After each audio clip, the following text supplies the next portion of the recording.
predecessors here. Justin Cook. How you doing, Orange County? It is very good to be back here. My old roots. I grew up in Orange County. Born in Long Beach, Anaheim, Tustin, where did I?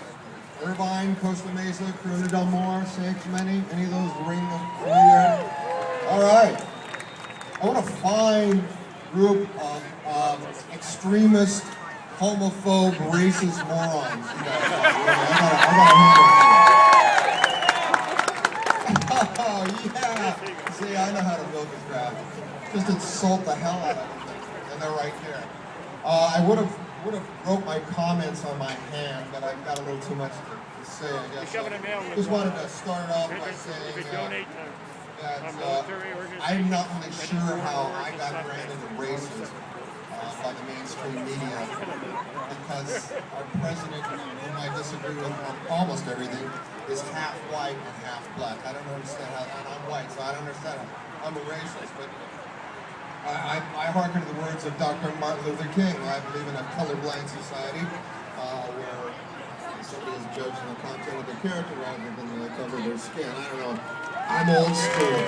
That's an outdated notion, I guess.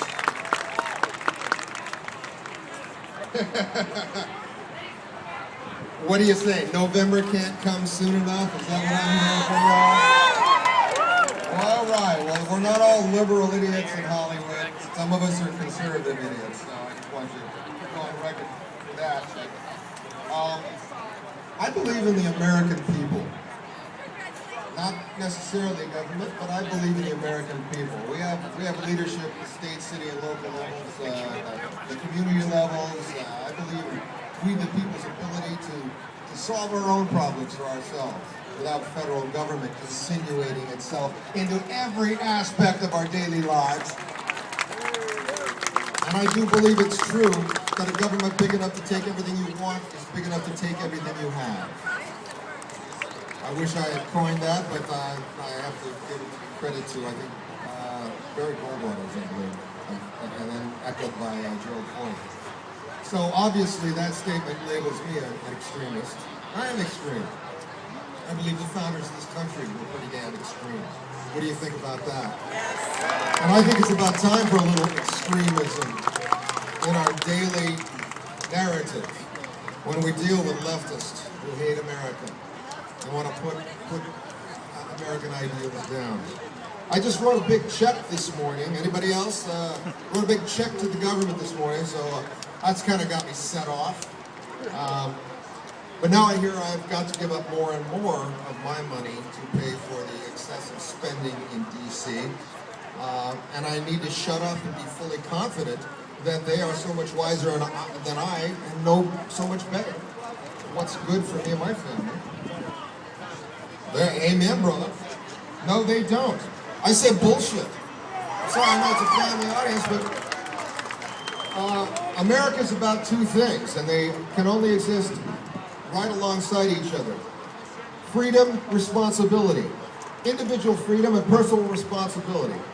That's right. That's the promise of America, and that's why thousands every day risk their lives to break into our country. Those old models of government, those progressive ideas that spawned state prisons like the former Soviet Union, Communist China, Cuba, North Korea, theocracies like Iran, people are risking their lives to break out of those places. And you connect the dots. In the name of supposed compassion, our government is sending us into bankruptcy. I love what Dennis Miller said, and I paraphrase. I'm compassionate, I'm willing to help the truly helpless, but the truly clueless, take a hike, pal. Hard love, get on with it, get your button gear, you're an American. That's what Americans do. But the Democrats in Congress and the White House have other ideas.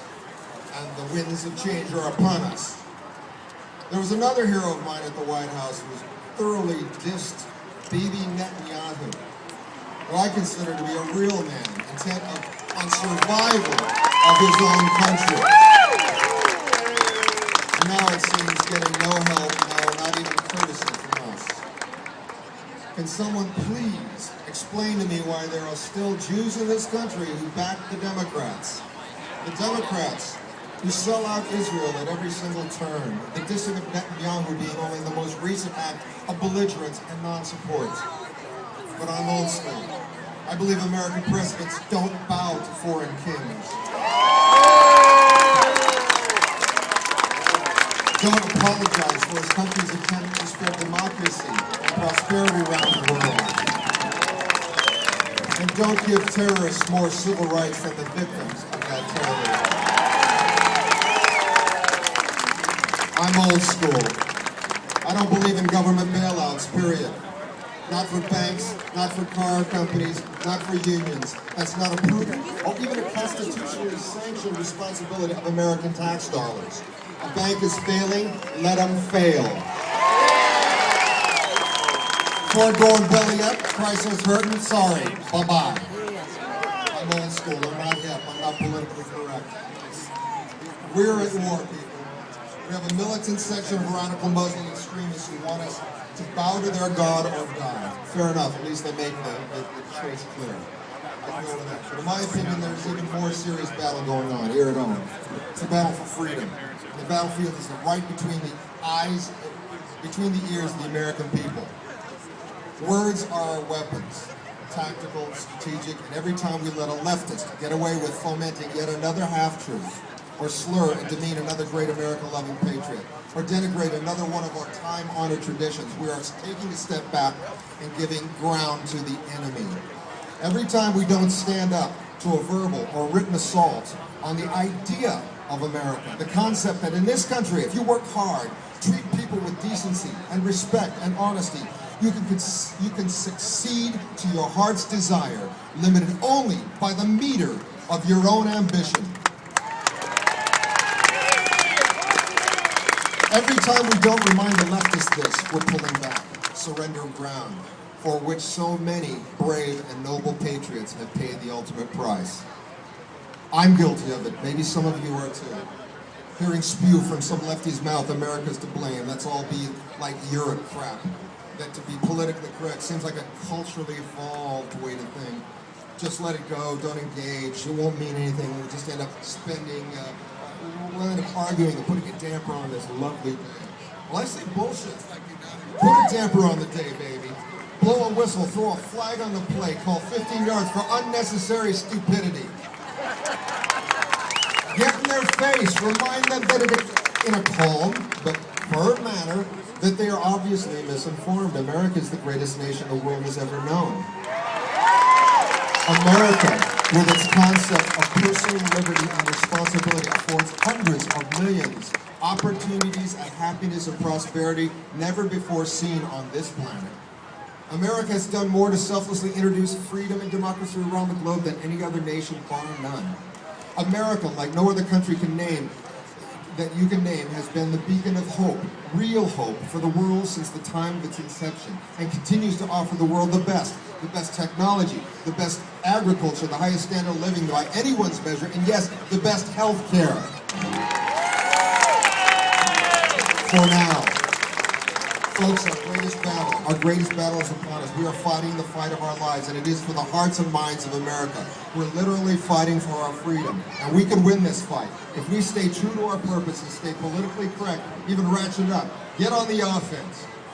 Debate them calmly, confidently, armed with facts. Take them on. Our forefathers risked their careers, their property, even their lives to stand up for American ideals. We can risk a little discomfort or embarrassment debating some lefty knucklehead in a supermarket. You see, we have truth, reason, and goodness on our side. What have they got? Keith Olbermann? Nancy Pelosi? Harry Reid? We can win, and we will win.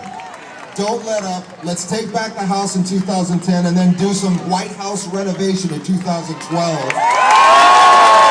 right, that's change I can believe in. Thanks for listening, and God bless America.